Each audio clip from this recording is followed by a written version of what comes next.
Welcome back, everyone. The iPhone 13 actually ended up coming out at some point. It was actually a long time ago, but now we can go ahead and compare it against the Galaxy S20 and see which specific device you should go and pick up. Now, if you have all the money in the world, you may not even know this, but there are still some reasons why the Galaxy S20 may be a better phone than the iPhone 13, and we'll discuss that.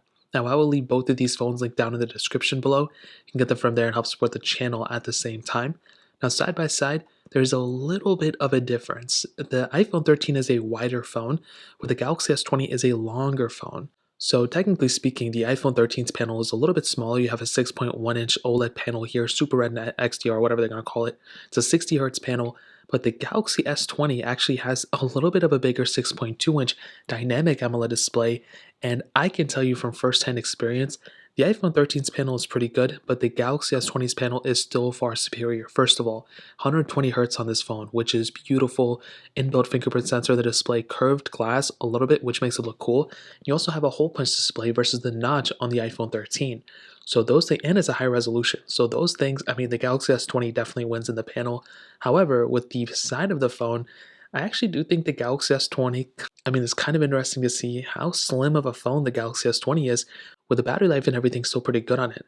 The iPhone 13 though is still perfect though, and I love the flat sides too. Flat sides. Now on the back we do have glass backs on both. Now one thing that I will never understand with Samsung is how ugly their backs look, and even though they're kind of built the same, the iPhone 13 looks so much better than the Galaxy S20. I mean, the S20 literally looks like some old like 1994 phone. The iPhone 13 looks very beautiful, and I'm a huge fan of this back. Even though they look kind of the same, there's still a little bit of difference here. However, you still have things like reverse wireless charging that the iPhone 13s don't have, and the microSD card slot on this phone too, IP certification on both, but the Galaxy S20 is still a very solid phone for sure. So in terms of the outside, that pretty much covers it up. Now in terms of software, this is another pretty big difference. The Galaxy S20, I will tell you, even though hardware-wise it looks beautiful, the hardware will not outlast the software. The software will pretty much be its demise. I'm not a fan of One UI 3, but on top of that, it's not like it's getting like tons of more versions of Android, which is kind of the sad thing. With the iPhone 13, on the other hand, this thing, I love stock software. This thing doesn't have a lot of bloatware, and although there's not as much customizability as something like a Galaxy S20, you still have a lot of capability. I'm still really happy with it, and you get long-term software support. Like this thing's going to be supported for a very long period of time. So because of that, I'm a huge fan of this type of software. And when it comes down to both of these, I would probably rather have iOS than Android, or at least One UI for sure. So in terms of that, that covers it up there. Now let's go and do a speed comparison between both these devices.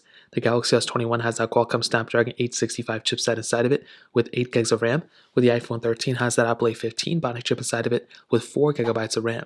So let's go and see which one is the faster phone between both of these. Okay, there we go. It's the best we got right now. So let me go and clear out all the apps in the background of both these devices. There we go. So let's get into it. Let's do phone calls, 3, 2, 1. And pretty much the same thing, not a big difference. Hopping out of here, let's go into their cameras, 3, 2, 1. And again, kind of the same thing. Let's go take a photo, see if they go into night mode, 3, 2, 1. And I don't know which one was faster. This one threw the flash on me, which was kind of random. I wasn't expecting that. Hopping out of there, let's go and get into their app stores, 3, 2, 1. And the Galaxy S20, I don't know what's going on here. Maybe it's offline. That's very strange. It wasn't offline a second ago. So we're just kind of going to let this one slide, I guess, hopping out of this one. As always, we have a bunch of these third-party applications we can go and get into. Let's do Facebook, 3, 2, 1. iPhone 13, a little bit faster here. Hopping out. Let's do Fruit Ninja, 3, 2, 1.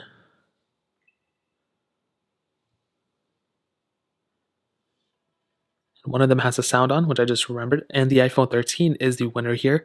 With the Galaxy S20 a little bit behind. Again, nothing crazy. We're not going to go sue Samsung or something, but a little bit of a difference here. Not really too sure why it took that long. Let's go and hop out of this specific game. Let's go to Temple Run 2, 3, 2, 1. Now, hopefully this app doesn't crash on either one of these. I've been having such weird issues with Temple Run 2 on the Google Pixel 6, so hopefully it doesn't end up being bad on this specific device, and it doesn't look like it.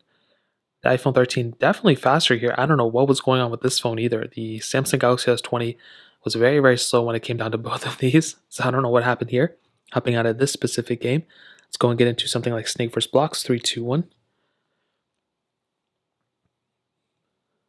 And the Galaxy S20 is faster here. So I don't really know what's going on between these two. It's like 1 second one is faster, the other second the other one is faster.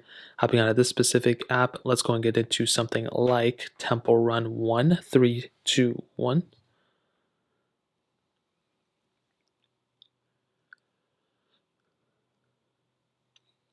And it's almost identical. The Galaxy S20 was a little bit faster, but just very, very slightly. It wasn't a big difference at all. Netflix 3, 2, 1. Maybe the Galaxy S20 was faster here, but it looked like it was in a different page. Quizlet 3, 2, 1. Almost identical on both. I don't really see a big difference. Stack 3, 2, 1. And I think the iPhone 13 was faster there too. So, in terms of the app opening speeds and speed comparison here, I definitely do think the Galaxy S20 is good still, but I definitely do think the iPhone 13 is more times than not faster than the Galaxy S20. That's kind of the vibe I was getting. That's not to say that the Galaxy S20 is a bad phone or the iPhone 13 is miles ahead of it, but I would say, for this day and age, for the Galaxy S20 for being a year old or over a year old at this point, and for the iPhone 13 being the latest iPhone, I think it's what I was expecting. So I think that's good. Now let's go and hit on the cameras very quickly. Now I can't recall if I already did a camera comparison between these two, but they both have, well, the iPhone 13 has a dual camera setup on the back, a wide angle lens and an ultra wide sensor, while the Galaxy S21 has a wide angle lens, telephoto lens, and an ultra wide sensor. Now I will tell you more capability from the Galaxy S20 for sure. I will also tell you 8K capability on the back of the Galaxy S20, only 4K at 60, which is still perfectly fine for me on the iPhone 13.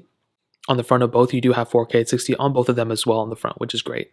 Now, when it comes down to the camera quality, as most of you know, these cameras are very, very good on both of these phones. And I don't really think there's one phone that completely blows the other one out of the water. I think if it came down to it, I really like the Galaxy S20 camera. This phone has so much capability. And as I've mentioned before, when you have a phone like a Galaxy S20, you have 8K capability, you have tons of all those other things. But a big thing about the iPhone 13 is pretty much the future ability of it. But not only that, you have a lot of capability on the iPhone 13 camera as well. And for a lot of applications that are out there, they're just not that optimized for the Androids. It's just so sad, like Snapchat, TikTok, even Instagram. You can tell when somebody's using an Android. You can tell when somebody's even using like an iPhone 10. That camera quality is still really good and optimized for those specific devices. So when it comes down to these cameras in the camera app, I would probably say the Galaxy S20 is better. But for all other applications, I think the iPhones probably will always win this. So in terms of that, that covers it up there. And to kind of sum up this video, what I'll tell you is that I do think that the Galaxy S20, surprisingly for this day and age, and this is what's crazy, is actually potentially a better phone in some areas. I don't think it's perfect. There are some areas where it's kind of weird. Like I don't love the design of this phone. I think it looks kind of ugly on the back, as you guys can see. But I love certain things like reverse wireless charging. I love that triple camera setup. I think it looks beautiful. I love having a micro SD card slot. I love having that 120 hertz panel with that beautiful display. Like these type of things look so good on a phone like this, and it's a hole punch display. But with something like an iPhone 13, I just kind of sway to this phone automatically. I like iOS more than One UI, and I like the stock software. I like the build quality of this phone too. Like I think it looks better than the Galaxy S20, except for the display. I think the display on this phone is still beautiful, but that's just how good the Galaxy S20's panel. I mean, it just looks so good for sure. Now you still get things like long software support, very similar performance. I think the iPhone 13 was faster than the Galaxy S20. So when it comes down to both of these, I'll definitely tell you the Galaxy S20, I think, still has some more features, which is cool. But the iPhone 13 seems like the phone I would rather much use, and it's probably the better phone between these two in some areas. But the Galaxy S20 still has a lot of features built in as well, which is so crazy. So, in terms of that, that pretty much covers it up. If you guys have any other questions or anything like that, let me know in the comment section below. Hit the like button, that would mean so much, but definitely hit that subscribe button. More importantly than everything else, I love every single one of you guys. Hopefully I'll catch you guys in the next video. Peace out till then.